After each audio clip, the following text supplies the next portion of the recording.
आपस में 1 degree 2 degree 3 degree amine के बीच में अपन बेसिसिटी कंपैरिजन कर रहे थे कि कौन सा अमाइन ज्यादा बेसिक होगा, राइट। तो वो भी डिपेंड कर रहा था 3 फैक्टर के ऊपर। क्या क्या 3 फैक्टर लिखे थे अपन? पहला फैक्टर था प्लस आई इफेक्ट, जिसके कारण जितने ज्यादा अल्किल ग्रुप उतना ज्यादा बेसिक। देखो एसिडिक नेचर में उल्टा होता, क्योंकि ये अल्किल ग्रुप इलेक्ट्रॉन डोनेट करके डेंसिटी बढ़ा देते थे, जिसके कारण H पॉजिटिव निकल नहीं पाएगा, तो एसिडिक नेचर शो नहीं करेगा, राइट। तो प्लस आई इफेक्ट वहां पे एसिडिक नेचर कम करता था, प्लस आई इफेक्ट यहाँ पे बेसिक नेचर बढ़ाता है, ठीक है। तो उस हिसाब से 3 degree more basic than 2 degree, more basic than 1 degree, ये पहला हमने देखा था।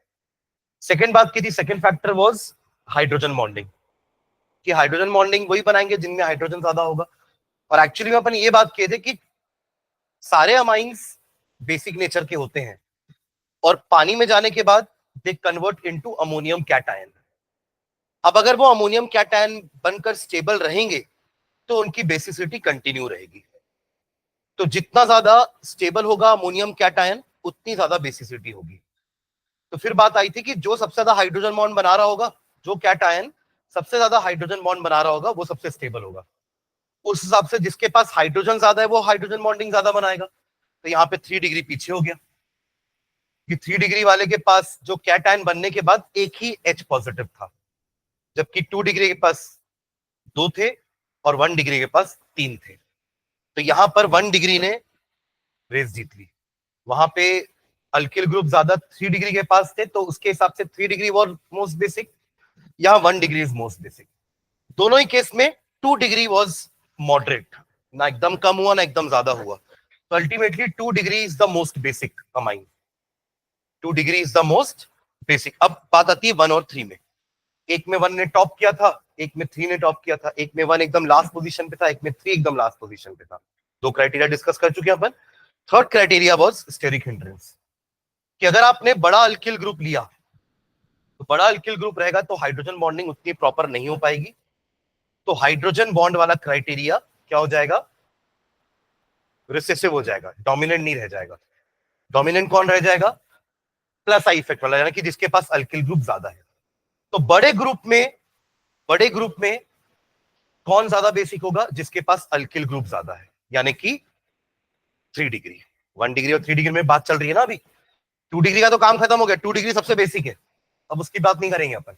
हम बात कर रहे हैं 1 डिग्री और 3 डिग्री। 1 डिग्री और 3 डिग्री में लड़ाई हो रही है कि कौन ज्यादा बेसिक है। तो पहले बात की अपन कि अगर अल्किल ग्रुप बड़ा है तो हाइड्रोजन बॉन्डिंग में प्रॉब्लम होगी।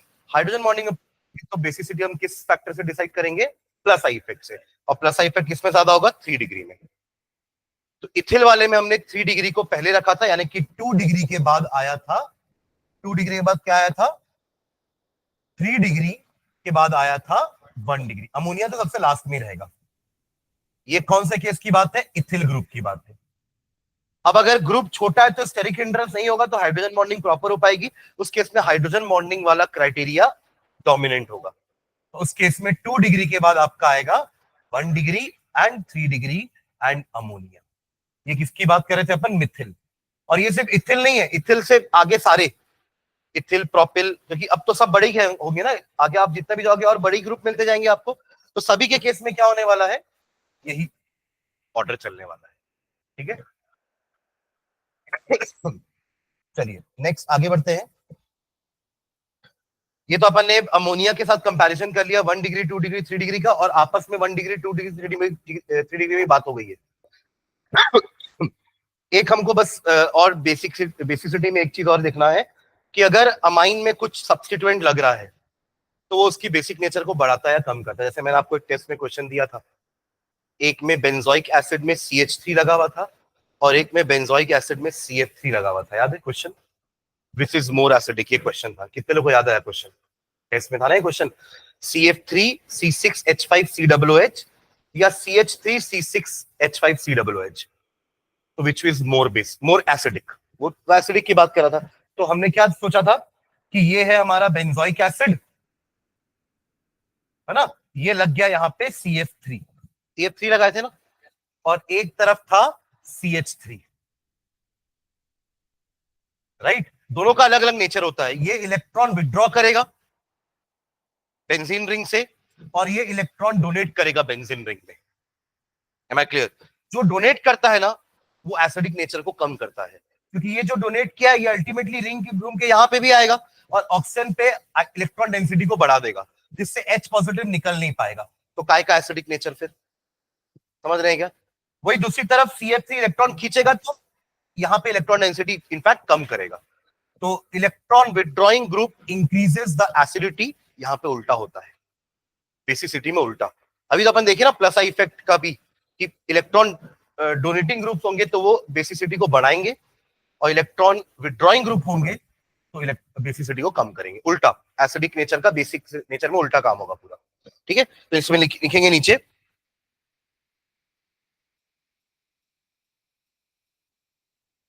effect of substituents on effects of substituents on effects of substituents on the basicity of aromatic amines। अच्छा, अपन एरोमेटिक का तो नहीं लिखे है ना बेसिक नेचर, अभी सिर्फ एलिफेटिक ही डिस्कस कर रहे थे ना, चलो इसी में एरोमेटिक भी लिख लेंगे। Effect of substituents on the basicity of aromatic amines. ठीक है, चलो इसी हेडिंग में लिखेंगे सबसे पहले, aromatic amines are far less basic, aromatic amines are far less basic than ammonia and aliphatic amines।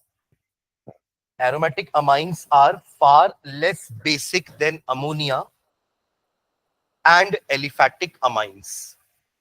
far less basic ना, far less basic than ammonia and aliphatic amine। अब इसका रीजन क्या हो सकता है, देखो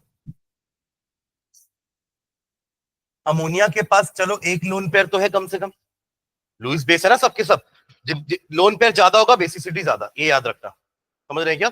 लोन पेयर ज्यादा lone pair होगा तो ज्यादा इलेक्ट्रॉन डोनेट कर पाएगा, बेसिक नेचर शो कर पाएगा, because according to Lewis bases are electron donors.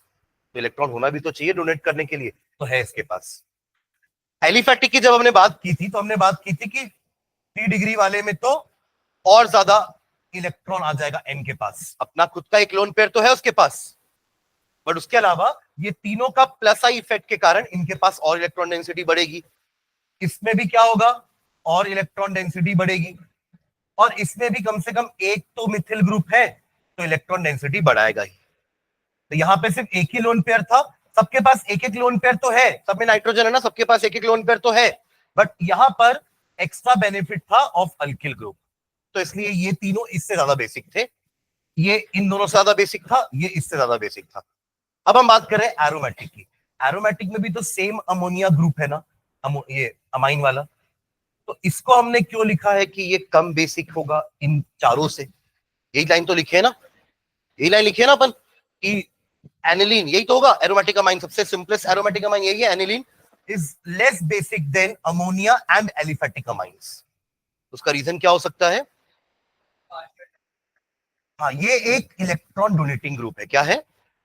जैसे OH था, जैसे क्लोरीन था, है ना, CHO तो नहीं था, CHO तो इलेक्ट्रॉन विड्रॉ कर रहा था, CO भी इलेक्ट्रॉन विड्रॉ कर रहा था, COOH भी इलेक्ट्रॉन विड्रॉ कर रहा था, दे 3 वर मेटा डायरेक्टिंग। हमारा चैप्टर नंबर 1 और 2 ऑफ ऑर्गेनिक कंपाउंड, उसमें अपन ने ऑर्थो पैरा डायरेक्टिंग पढ़ा था, जो अल्कोहल वाला था और हेलोजन वाला था। थर्ड चैप्टर जो था वो तीनों हमारे मेटा डायरेक्टिंग थे, इलेक्ट्रॉन विड्रॉइंग वाले। ये इलेक्ट्रॉन डोनेटिंग आ गया फिर से एक। तो अगर ये इलेक्ट्रॉन यहाँ डोनेट कर जाए तो उसके पास तो अवेलेबल ही नहीं है ना उस समय, अधिकतर स्ट्रक्चर में इलेक्ट्रॉन घूम रहा है अंदर, डिलोकलाइजेशन कर रहा है, रेजोनेंस कर रहा है, तो यहाँ पे इलेक्ट्रॉन की अवेलेबिलिटी कम हो जाएगी। तो अभी तक तो अपन यही बोल रहे थे, इलेक्ट्रॉन जितना ज्यादा होगा बेसिक नेचर उतना ज्यादा होगा, that is why aromatic amines are less basic than ammonia also and aliphatic amines also. समझ रहे हैं क्या? तो अपन ये लाइन लिख रहे हैं, इसका रीजन एक लाइन में लिखते हैं, क्या लिखे? Aromatic amines are less basic than ammonia and aliphatic amine because of resonance in aromatic amines, because of resonance in aromatic amines, because of resonance in aromatic amines, full stop. In that the lone pair of electrons on the nitrogen atom, in that the lone pair of electrons on the nitrogen atom, in that the lone pair of electrons on the nitrogen atom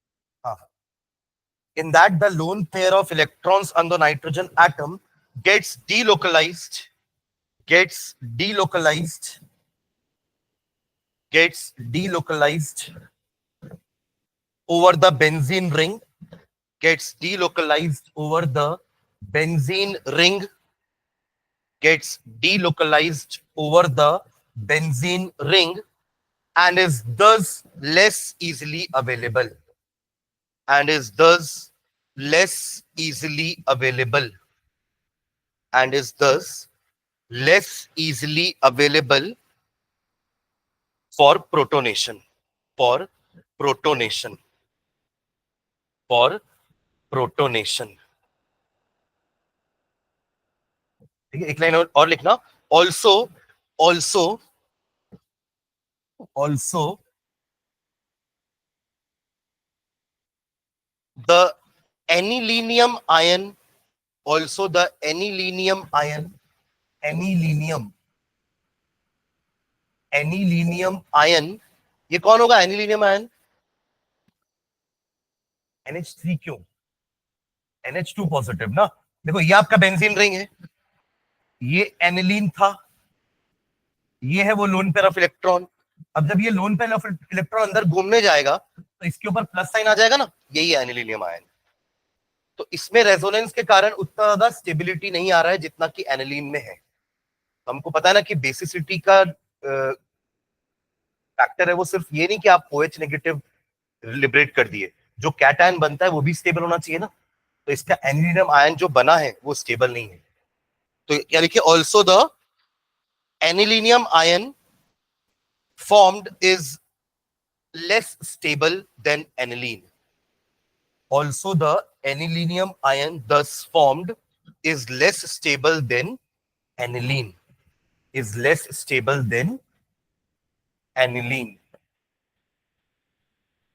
ठीक है, online जो join किए एक बार समझना, अभी अभी हमने क्या डिस्कस किया था. मैंने गलती से गलत लिंक शेयर कर दी थी. तो हमने अभी बात की है कि aromatic amines are less basic than aliphatic amine and ammonia. इन दोनों से कम बेसिक होते हैं हमारे एनिलीन. उसका कारण है कि इनके पास तो lone pair of electrons available रहता है ना, जिसपे प्रोटॉन आके अटैक कर सकता है, बट इसका लोन पेयर इलेक्ट्रॉन जो है वो रेजोनेंस के कारण डीलोकलाइज रहता है. That is the reason why कि aromatic amines are less basic than aliphatic amines and ammonia. और एक और रीजन जो अभी जस्ट लिखे वो ये था कि अगर चलो ये दे भी दिया तो जो एनिलीनियम आयन बनेगा वो ज्यादा स्टेबल नहीं है, तो अल्टीमेटली वो फिर से अपना इलेक्ट्रॉन पेयर ले लेगा वापस, यानी कि बेसिसिटी शो नहीं करेगा. ठीक है, चलिए अब अगर अपन इसी रिंग में, इसी एनिलीन के रिंग में कुछ और ग्रुप जोड़े, आइदर इलेक्ट्रॉन डोनेटिंग और इलेक्ट्रॉन विड्रॉइंग, तो उससे इसकी बेसिसिटी में क्या फर्क पड़ेगा वो लिखना है अपने को. बताओ क्या होने वाला है. अगर यहाँ एक इलेक्ट्रॉन डोनेटिंग ग्रुप आया तो क्या होगा, बेसिसिटी बढ़ेगी. ये तो चाह ही रहा ना कि इलेक्ट्रॉन आए इसके पास, तो ये इलेक्ट्रॉन देगा, डोनेटिंग ग्रुप है ना, वो इलेक्ट्रॉन देगा, तो इससे इसकी बेसिसिटी क्या होगी, बढ़ेगी. और अगर कोई इलेक्ट्रॉन विड्रॉइंग ग्रुप निकाल लिए तो और गरीबी में आटा गीला हो जाएगा. वैसे ही वो अवेलेबल नहीं था वहां पे, है ना, ये तो घूमने निकल ही गया था, समझ रहे हैं क्या. वैसे ही वो गरीब था, इसने और खींच लिया. इसी को बोलते हैं गरीबी में और आटा गीला हो जाना. गरीब है, थोड़ा सा ही आटा है, उसमें भी रोटी गूंथते वक्त ज्यादा पानी डल गया, खत्म हो गया. इसी को बोलते हैं गरीबी में आटा गीला हो जाना. तो यहाँ भी वही चीज हो रही है. तो इससे इसका बेसिक नेचर क्या हो जाएगा, कम हो जाएगा, और कम हो जाएगा. ठीक है, एम आई क्लियर. तो लिखो इस पे नीचे,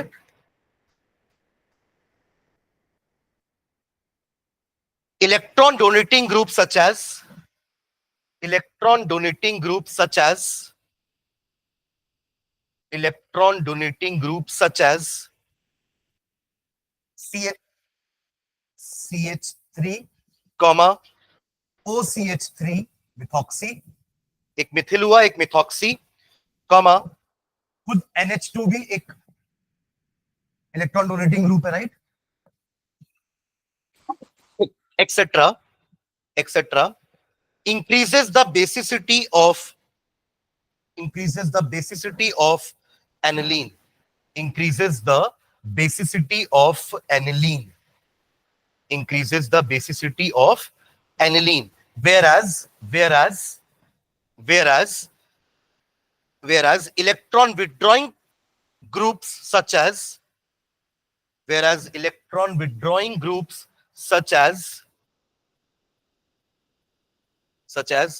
NO2 बॉन्ड करके लिखना है ना, NO2 bond CN bond COOH bond SO3H etc. decreases the basicity of amines, decreases the basicity of amines, decreases the basicity of amines, decreases the basicity of amines. ठीक है, चलिए ये आपका फर्स्ट प्रॉपर्टी हुआ ना, chemical property, that was basic nature. ठीक है, चलिए सेकंड प्रॉपर्टी लिखेंगे. Second property, reactions with electrophiles, reaction with electrophiles, reaction with electrophiles, reaction with electrophiles.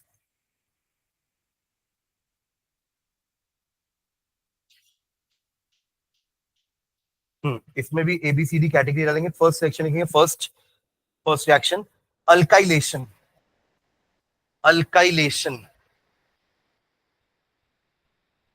Reaction with electrophiles. First heading है इसमें अल्काइलेशन, हाइफन डाल के लिखना. the process of introducing an alkyl group, the process of introducing an alkyl group, the process of introducing an alkyl group into any molecule is called, into any molecule is called, into any molecule is called alkylation. ये तो अपन पढ़े ना Friedel Crafts, पर ये Friedel Crafts नहीं है ना. Friedel Crafts तो इलेक्ट्रोफिलिक सब्स्टिट्यूशन देता है, यहाँ अपन को इलेक्ट्रोफिलिक सब्स्टिट्यूशन नहीं करवाना है ना, वो तो बेंजीन रिंग में होता है ना, वो भी अपन पढ़ेंगे. वो रिएक्शन भी आएगा हमारा एनिलीन वाला, कि ये आपका एनिलीन है और इसमें हैलोजिनेशन कराओगे तो ये भी आपका ऑर्थो पैरा डायरेक्टिंग ग्रुप होगा, तो क्लोरीन को यहाँ और यहाँ भेजेगा, ऑर्थो पैरा डायरेक्टिंग ग्रुप. वो आएगा इलेक्ट्रोफिलिक सब्स्टिट्यूशन में, अभी अपन इलेक्ट्रोफिलिक सब्स्टिट्यूशन नहीं पढ़ रहे हैं. ठीक है, हाँ. The process of introducing an alkyl group into any molecule is called alkylation. Full stop. All the three classes of aliphatic amine, all the three classes of aliphatic amines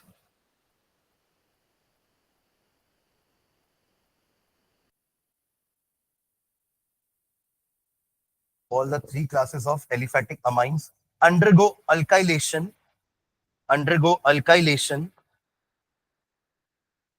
with alkyl halides, with alkyl halides, with alkyl halides, with alkyl halides. देखो ये एक ऐसा तरीका है जिससे आप एक primary को सेकेंडरी में, या सेकेंडरी को टर्शरी में, या टर्शरी को क्वार्टरनरी में चेंज कर सकते हो. अल्किल ग्रुप ऐड करना है ना, प्राइमरी में एक अल्किल ग्रुप होता है RNH2, ये प्राइमरी हुआ.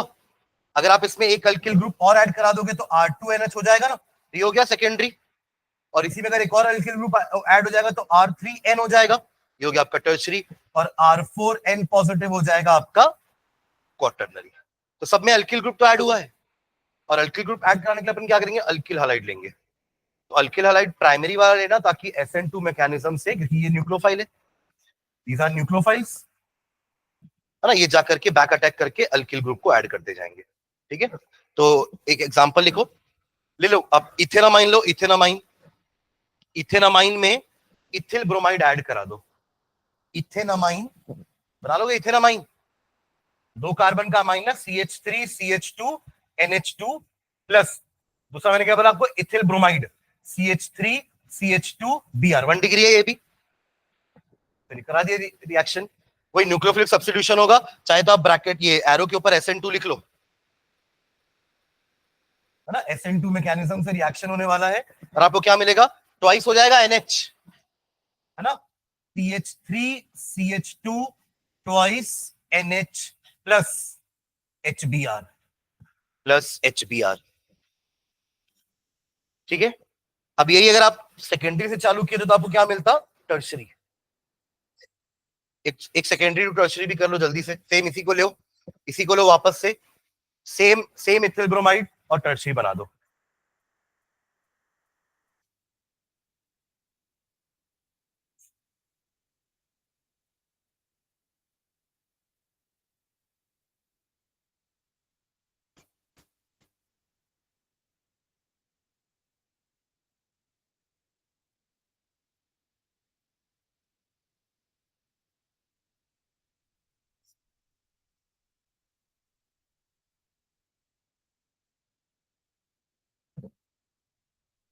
हुआ, ओके, एक रिएक्शन नीचे एनिलीन का भी करते, नीचे लिखना aniline, aniline when heated with, aniline when heated with, aniline when heated with, aniline, A-N-I-L-I-N-E, aniline when heated with excess of methyl iodide, excess of methyl iodide, excess of methyl iodide under pressure, under pressure, under pressure gives first, gives first N-methyl aniline, N-methyl aniline, comma then N comma N dimethyl aniline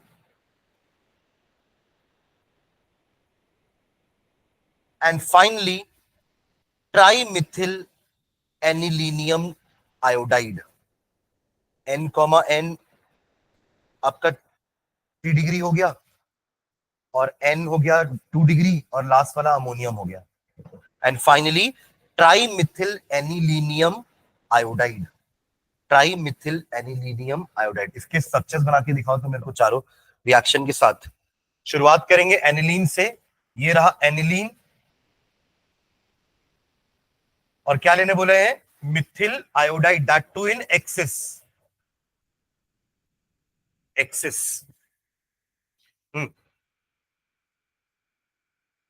एक एक करके product बनाते जाओ, ये फिर arrow दे करके दूसरा product, फिर एरो दे करके तीसरा प्रोडक्ट, 3 लिखे अपन, फर्स्ट क्या बनेगा, फिर क्या बनेगा, एंड फाइनली क्या बनेगा। तीनों का नाम मैंने लिखवाया, मुझे स्ट्रक्चर चाहिए। आईयूपीसी नेम तो पढ़े ना अपन, सबके आईयूपीसी नेम दिए हुए हैं, स्ट्रक्चर बताइएगा क्या बनेगा।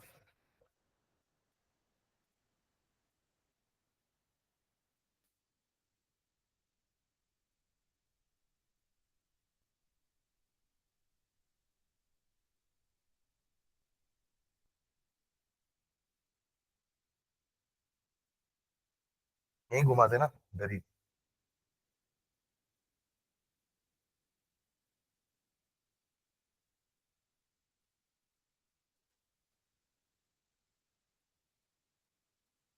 हम्म,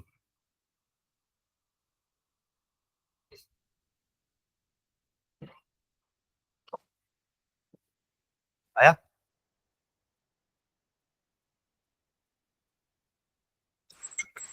देखो पहला क्या बनेगा, एन मिथिल बोले ना अपन, तो NH तो रहेगा और मिथिल, एन मिथिल एनिलीन, फिर एन एन डाइमिथिल, तो यहीं पर ही एनिलीन तो बनाना ही है, बट एन एन डाइमिथिल। ठीक है, और लास्ट ट्राई मिथिल बोल रहे हैं, तो N के साथ तीनों के तीनों मिथिल आयोडाइड, ठीक है, ये प्लस ये माइनस, ठीक है।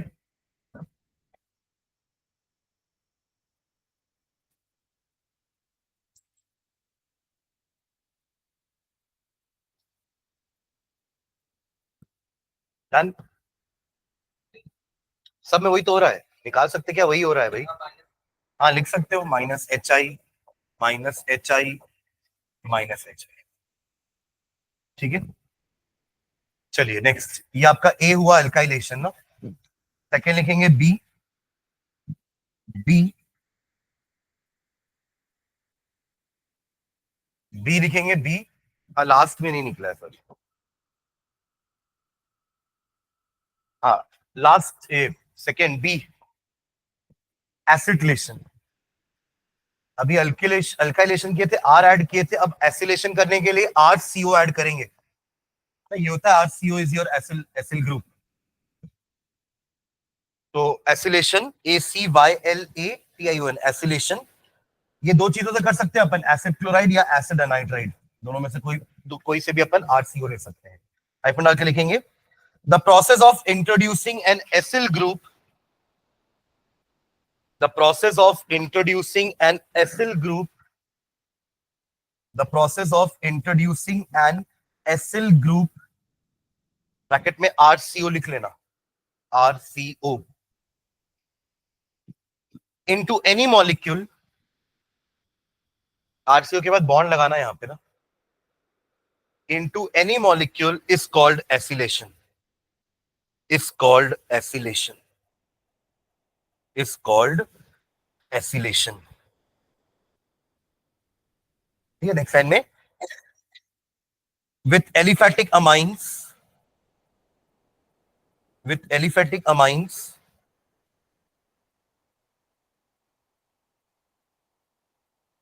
with aliphatic amines, 1 degree and 2 degree amines,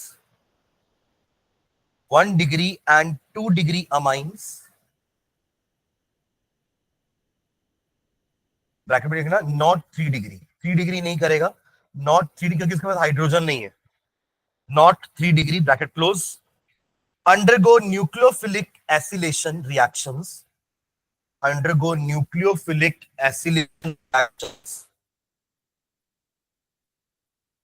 when treated with, when treated with, when treated with acid chlorides, acid chlorides और एसिड एनहाइड्राइड्स। और किसमें होता है ये सी एच, ये आरसीओ ग्रुप,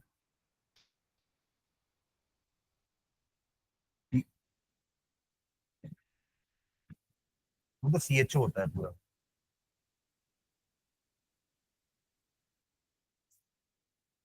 अमाइड्स के पास है और एस्टर, एस्टर के पास है ना, एक्चुअली बनाना हमको अमाइड है ना, इन सब में देखो सीओ अगर ऐड हो जाएगा तो एनएच तो पहले से, तो सीओ एनएच टू क्या होता है, अमाइड।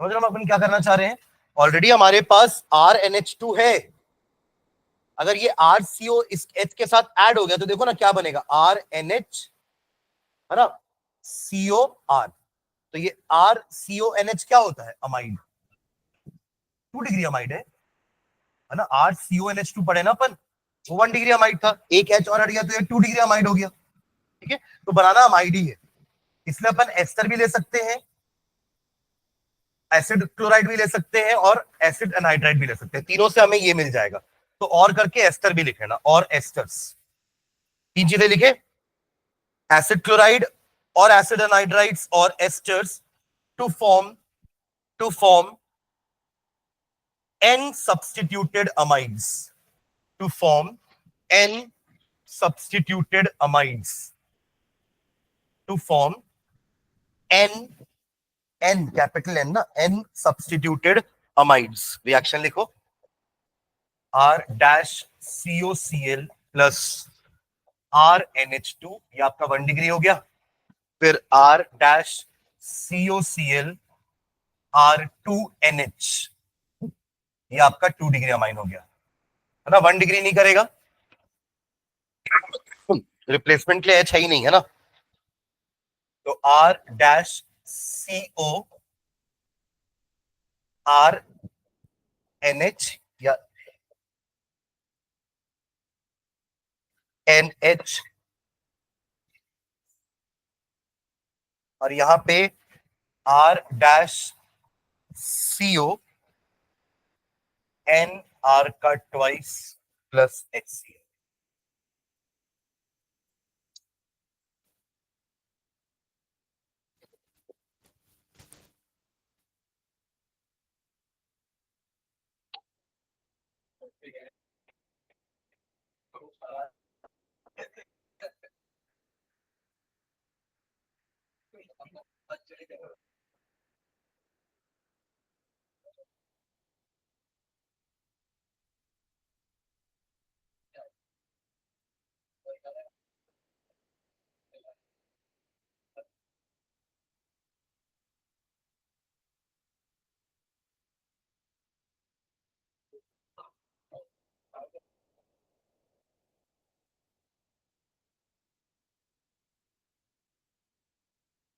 हो गया थी दोनों रिएक्शन। ठीक है, नीचे एक लाइन लिखना, विथ एरोमेटिक अमाइंस, ये एलिफेटिक हो गए ना, with aromatic amines, with aromatic amines, the reaction takes place in the presence of a catalyst. With aromatic amines, the reaction takes place in the presence of a catalyst.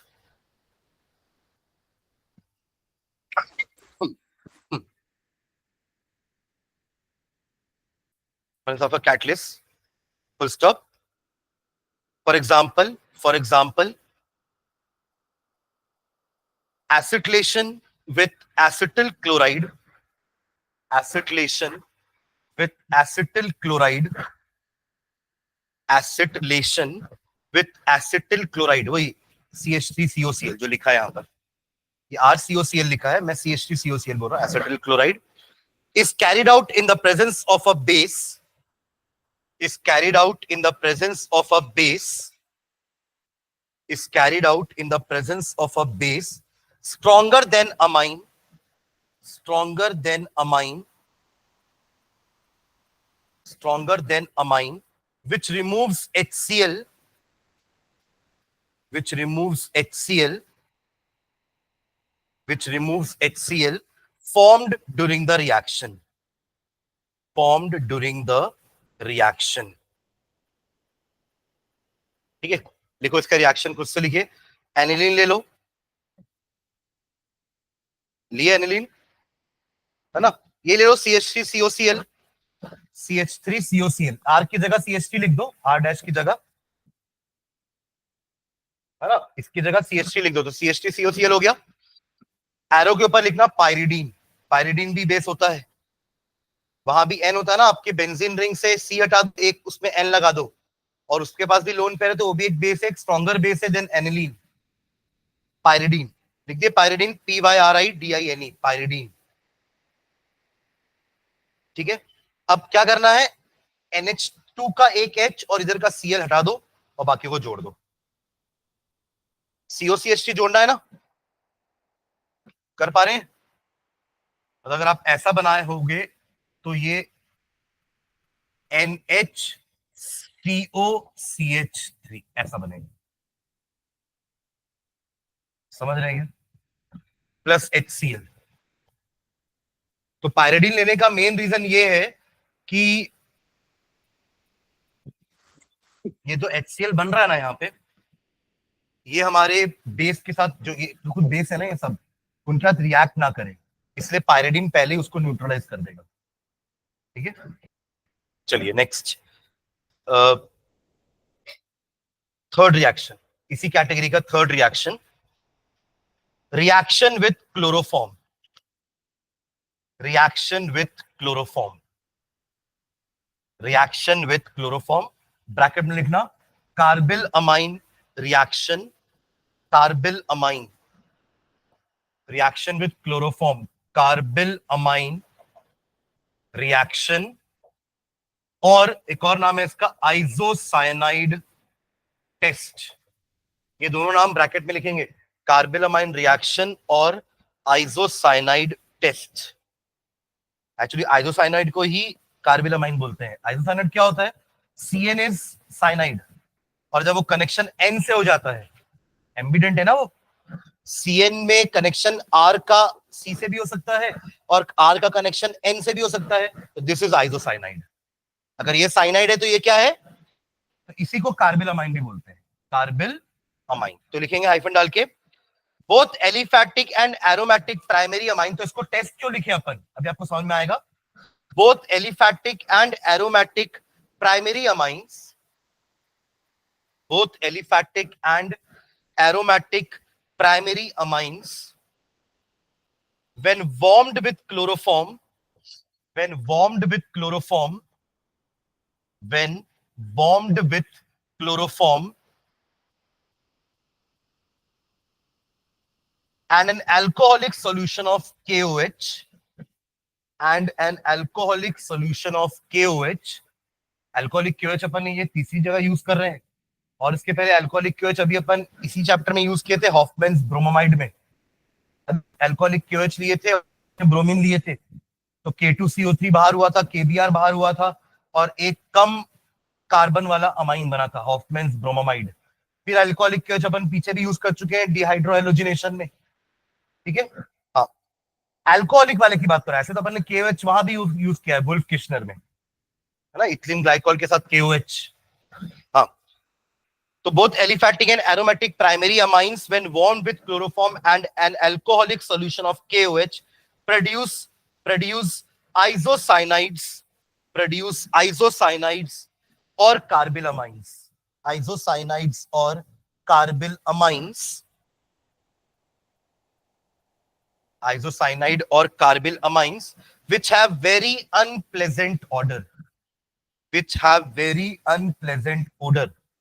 ODOUR, ORDER वाला order मत लिखना, ODOUR, order, smell. तो unpleasant सी smell आई तो समझ जाएंगे ये 1 degree है। तो ये टेस्ट इसलिए है क्योंकि 1 डिग्री को डिफरेंशिएट करेगा 2 डिग्री से या 3 डिग्री से। तीनों को आपस में डिफरेंशिएट नहीं कर पाएगा, बट एटलीस्ट अभी अपन 1 को तो अलग कर पा रहे हैं, 2 और 3 के लिए समझते हैं, और क्या करेंगे कि 2 और 3 का भी अलग टेस्ट हो।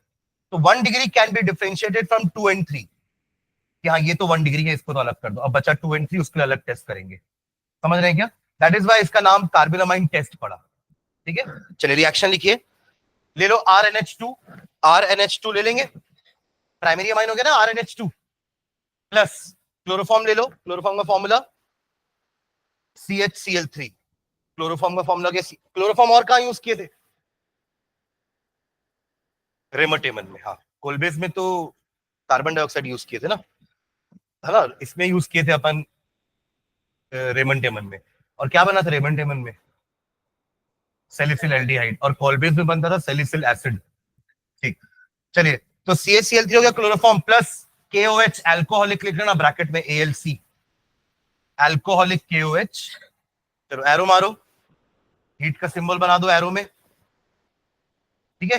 RNC बनाना जैसे मैंने यहां लिखा है, R एक ये देखो एरो देख करके देखना, आप यहाँ पे जो बॉन्ड बनाओगे इस टाइप की बॉन्ड बनाना, 2 कोऑर्डिनेट और एक, सॉरी 2 कोवेलेंट और एक कोऑर्डिनेट, RNC। ये इसी को नाम दिया अपन ने कार्बिलमाइन, अल्किल आइसोसाइनाइड या alkyl carbyl amine. Plus by products लिखिए KCl and H2O, KCl and H2O, ठीक है। 2 डिग्री 3 डिग्री अमाइन से टेस्ट नहीं देंगे, that is why it is used for differentiating the 1 degree with 2 degree और 3 डिग्री, ठीक है। तो एक लाइन नीचे लिखना, this test is used to distinguish, this test is used to distinguish, this test is used to distinguish 1 degree amines, 1 degree amines from 2 degree amines, from 2 degree amines and 3 degree amines, and 3 degree amines, है ना। एक test और पढ़ेंगे जिससे अपन सबको differentiate कर पाएंगे ना, वो आपका हिंसबर्ग्स टेस्ट है। किसमें? मतलब वो कार्बिलमाइन नहीं बना पा रहे ना, इसलिए टेस्ट नहीं दे पा रहे।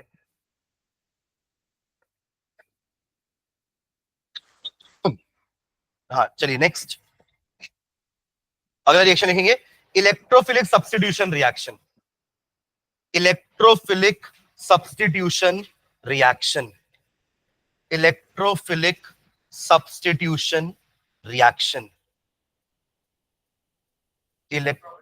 हाँ हाँ, ये नया प्रॉपर्टी है, थर्ड। हाँ, इलेक्ट्रोफिलिक सब्स्टिट्यूशन रिएक्शन, ये हमारे वही है, sulphonation, halogenation and nitration. Again जैसे पिछले बार हमने देखा था कि वो लोग फिडलक्राफ्ट नहीं दे रहे थे ना इसके पहले वाले, वैसे ही ये भी नहीं होगा कि आपका अनिलीन अगेन बेस हो गया और आप क्या लेते हो साथ में फिडलक्राफ्टिन, एनहाइड्रस AlCl3, वो एक एसिड है, तो दे विल रिएक्ट। तो ये भी आपके फिडलक्राफ्ट रिएक्शन नहीं देंगे। तो तीन ही पढ़ने हैं, हेलोजिनेशन, सल्फोनेशन एंड नाइट्रेशन। तो लिखेंगे इलेक्ट्रोफिलिक सब्स्टिट्यूशन रिएक्शन में हाइफन डाल के ये, हाँ,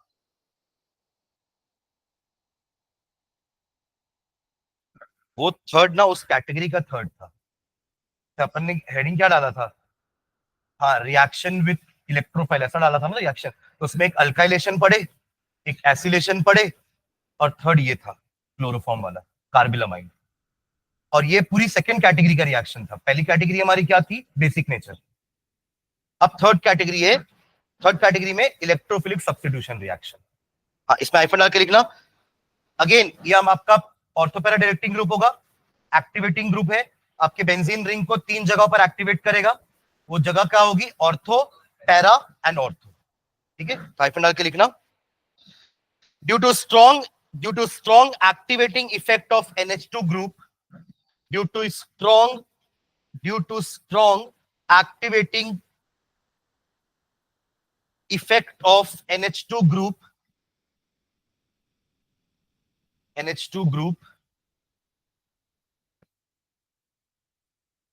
it directs the incoming electrophile, it directs the incoming electrophiles, it directs the incoming electrophiles to ortho and para positions, to ortho and para positions, to ortho and para positions।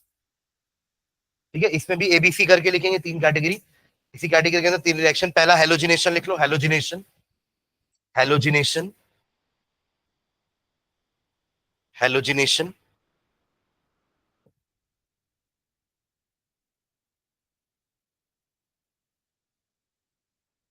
ठीक है, लिखेंगे, इधर reaction लिख लो। Aniline का structure बना लो, aniline का structure बनाए, ले लो Br2 ब्रोमीन, Br2, और वाटर के साथ लेना तो एरो के ऊपर वाटर लिख देना, एक्वस भी लिख सकते हो। तीनों जगह ब्रोमीन लगा देना, ऑर्थो, पैरा, ऑर्थो।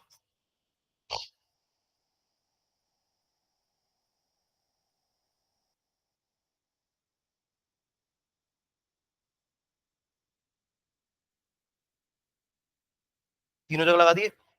अब इसका कारण था कि ना ये बहुत ज्यादा एक्टिवेटिंग ग्रुप है, इसलिए तीनों जगह ब्रोमीन लग गया। अगर आप चाहते हो कि मोनो हेलोजिनेटेड चाहिए ना, अगर आपको, सुन रहे हैं क्वेश्चन, अगर आपको मोनो हेलोजिनेटेड चाहिए, इस टाइप का अपन ने पहले ही पढ़ा ना कि ब्रोमीन को वाटर में लिए थे, फिनॉल में किया था हमने ऐसा कि ब्रोमीन को वाटर में लिए थे तो तीनों जगह लग गया था, फिर उसके ऊपर ने कार्बन डाइसल्फाइड में लिया था तो ठीक हो गया था वो।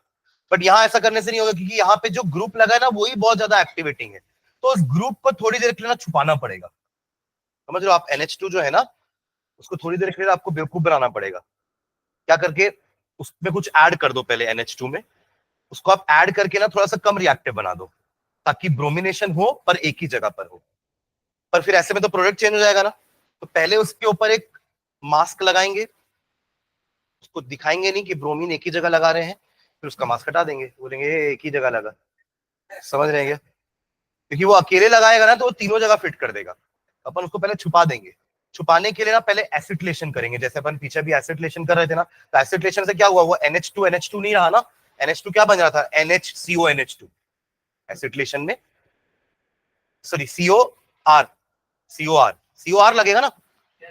NH तो पहले से ही है, एक H हटेगा, उधर से एसिटिल क्लोराइड लोगे या एसिटिल अमाइड लोगे, तो उसका एक हट करके क्या जुड़ेगा, RCO जुड़ेगा। तो RCONH यही हो जाएगा हमारा बेंजीन के ऊपर रिंग में। तो ये थोड़ा कम रिएक्टिव होगा विद कंपैरिजन टू एनिलीन। तो ये सिर्फ एक ही जगह Br ऐड कराएगा, फिर अपन वापस से हाइड्रोलिसिस कर देंगे तो अमाइड फिर से बन जाएगा अमाइन। तो पहले अपन अमाइन को अमाइड बनाएंगे, ब्रोमिनेशन करवाएंगे, हाइड्रोलिसिस करके वो अमाइड को फिर से अमाइन बना देंगे। ठीक है, तो नीचे लिखना, if a monohalogenated derivative is required, if a monohalogenated derivative is required, the amino group is first acetylated। समझना अभी ध्यान से रिएक्शन लिखूंगा तो, क्योंकि नाइट्रेशन में भी यही प्रॉब्लम होगी, हम वापस यही काम करेंगे। क्या लिखे? The amino group is first acetylated. Acetylation के हमारे पास दो तरीके हैं, एसिड क्लोराइड ले लो, तीन तरीके हैं, एस्टर से भी काम हो जाएगा और एसिड एनहाइड्राइड से भी काम हो जाएगा। If a monohalogenated derivative is required, amino group is first acetylated and then halogenation is carried out, and then halogenation is carried out, and then halogenation is carried out. Full stop. After halogenation, after halogenation, after halogenation, the acetyl group is removed. After halogenation, the acetyl group is removed by hydrolysis. The acetyl group is removed by hydrolysis and the monohalogenated amine is obtained. And the monohalogenated amine is obtained. Is obtained. Is obtained. देखो ये step समझ में आया कि क्या कह रहा हूं मैं? ये हो गया एसिटिलेशन। अरे एसिड, मैंने एसिड एनहाइड्राइड लिया, अब इसके पहले अपन ने उसमें हर बार वो ले रहे थे ना, एसिड क्लोराइड ले रहे थे, अब थोड़ा चेंज करते हैं ना, एसिड अमाइड ले लूं। बस यही तो फर्क है ना कि एसिड एनहाइड्राइड में हमारा बाई प्रोडक्ट ये होगा CH3COOH, वहां पे HCl था। ठीक है, आगे बढ़े। ये अब इसका लग गया, मास्किंग हो गया इसका। ठीक है, अब इसी में ऐड करा देंगे अपन Br2। ऑलरेडी आपके सॉल्यूशन में ये है ना, तो Br2 in the presence of COOH bromination हो जाएगा। वो भी किस टाइप का? मोनोहैलोजन। तीनों जगह नहीं लगेगा ब्रोमिन, ये एक जगह लगाने के कारण ही तो उसको पहले मास्क पहनाए हैं। ये रहा ब्रोमिन ऑर्थो पे और ये रहा ब्रोमिन पैरा पे। सही है? मेजर कौन सा होता है? पैरा वाला। इसके नीचे लिख भी लेना, ये मेजर और ये माइनर। अब तो हो गया हमारा काम, एक ही जगह ब्रोमीन लगाना था, लग गया ना। अब इसको करवा दो हाइड्रोलिसिस, तो आपको मिल जाएगा एनिलीन, आ जाएगा वापस से अमाइन Br प्लस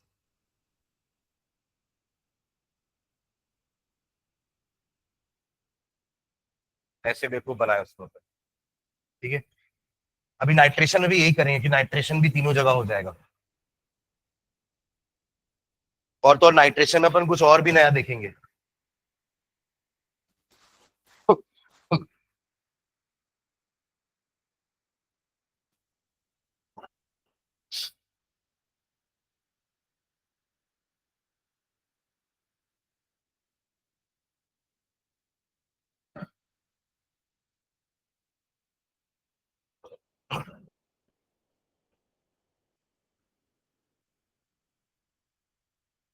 हो गया।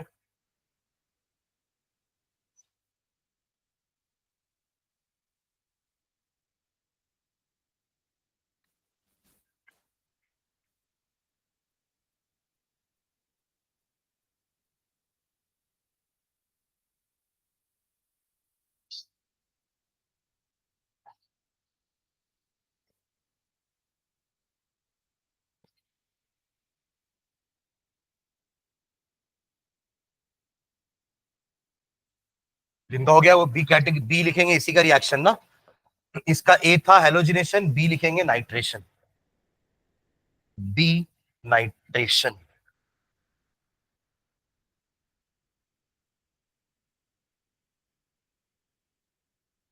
लिखना है इसमें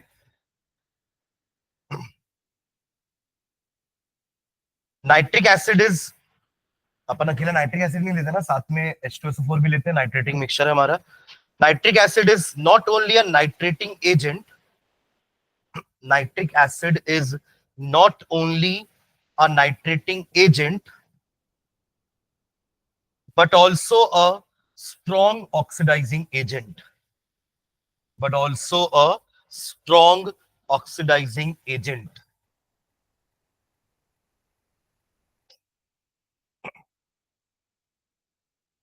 Full stop. As a result, as a result, as a result, direct nitration, as a result, direct nitration, as a result, direct nitration is not a useful reaction. Is not a useful reaction. Direct nitration is not a useful reaction, but under controlled condition,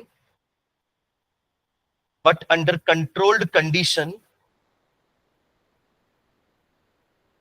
nitration of aniline gives, but under controlled condition, nitration of aniline gives a mixture of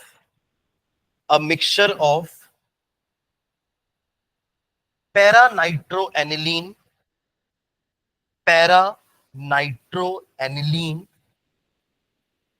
and meta-nitroaniline. Ortho नहीं, Meta है ना, ये नया है इसमें कुछ।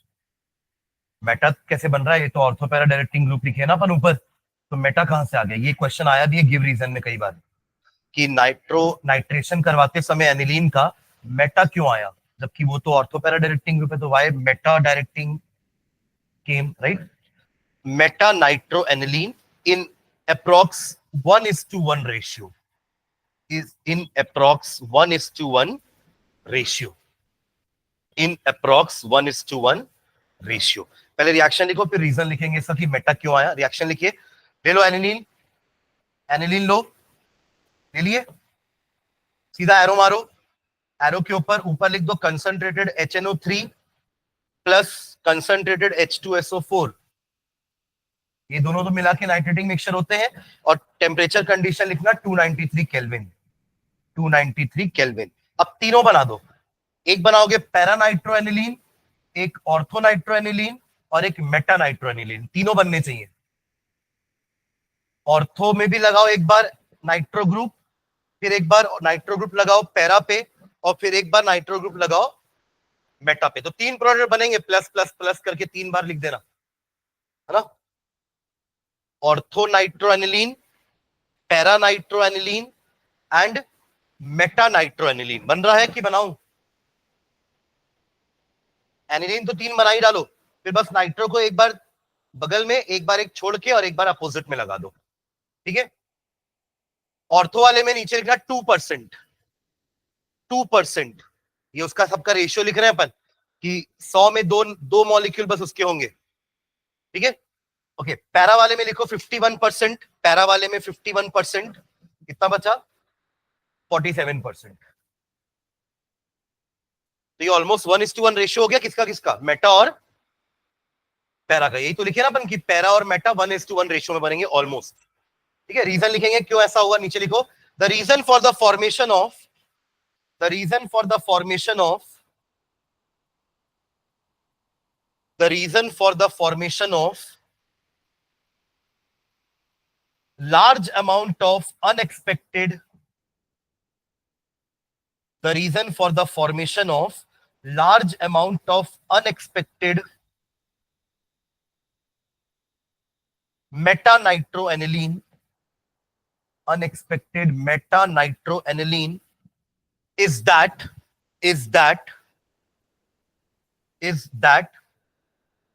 under strongly acidic condition, under strongly acidic condition, most of the aniline under strongly acidic condition, most of the aniline is converted into अब ये एसिड है और ये खुद बेस भी तो है, अगर इसने उससे अगर एक H पॉजिटिव गेन कर लिया तो ये क्या बन जाएगा, एनिलियम आयन बनेगा, NH3 पॉजिटिव बनेगा ना। अब ये मेटा डायरेक्टिंग ग्रुप, एनिलीन एक ऑर्थो पैरा डायरेक्टिंग ग्रुप है, पर एनिलियम एक मेटा डायरेक्टिंग ग्रुप है, और बहुत सारा एनिलीन उस स्ट्रॉन्ग एसिडिक मीडियम में प्रोटॉन गेन कर लिया, क्योंकि वो खुद भी बेस था। तो acids are proton donor, bases are proton, तो इसने एक्सेप्ट कर लिया प्रोटॉन, ठीक है। तो most of the aniline is converted into anilinium ion, and since ऐसा लिखना bond NH3 positive, and since bond NH3 positive, वही एनिलीनियम आयन पूरा नहीं लिखा अपन ने, सिर्फ वो ग्रुप का नाम लिखे ना, is a Meta directing group, is a meta-directing group. Therefore, an unexpected large amount of meta-nitroaniline is also obtained. Meta-nitroaniline is also obtained.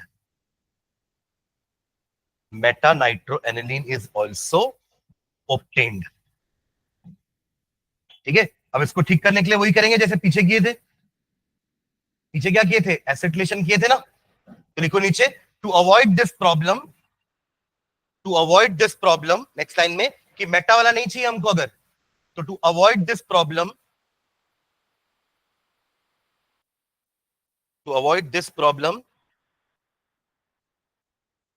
first acetylation is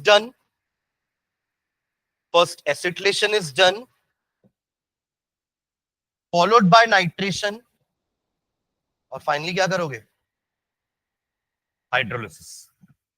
Acetylation is done, followed by nitration and hydrolysis.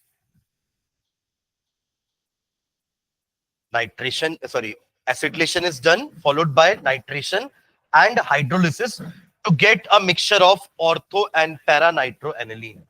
To get a mixture of ortho and para nitroaniline.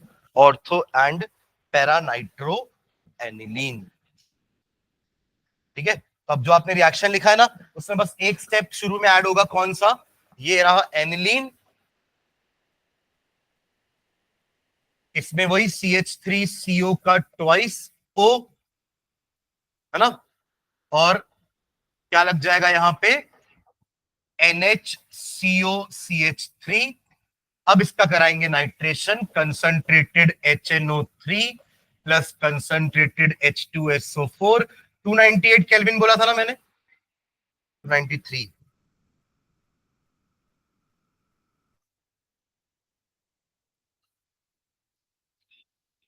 NHCOCH3 NO2, ये ortho वाला हो गया, NHCOCH3 NO2 ये para वाला हो गया, followed by hydrolysis. सब आपका वही एसिड के प्रेजेंस में ही हो रहा है, तो आपको मिल जाएगा वही ortho nitro aniline and para nitro aniline. और आपको पता है मेजर क्या होगा इसमें,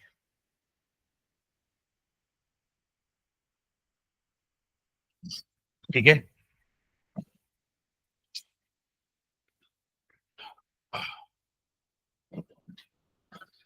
तो उसका एक सी कैटेगरी का हैंड डाल के छोड़ देना, सल्फोनेशन, वो एक सी कैटेगरी का रिएक्शन बचा है हमारा। फिर हम सीधा टेस्ट में आएंगे, टेस्ट और उसके बाद डाइएसो कंपाउंड्स। टेस्ट मतलब अभी अपन ने एक ही टेस्ट पढ़ा है ना, कार्बिलामाइन, उससे तो आप सिर्फ 1 डिग्री को ही अलग कर पा रहे हो, 2 डिग्री 3 डिग्री को तो अलग करने का अभी भी आपके पास कोई मेथड नहीं है।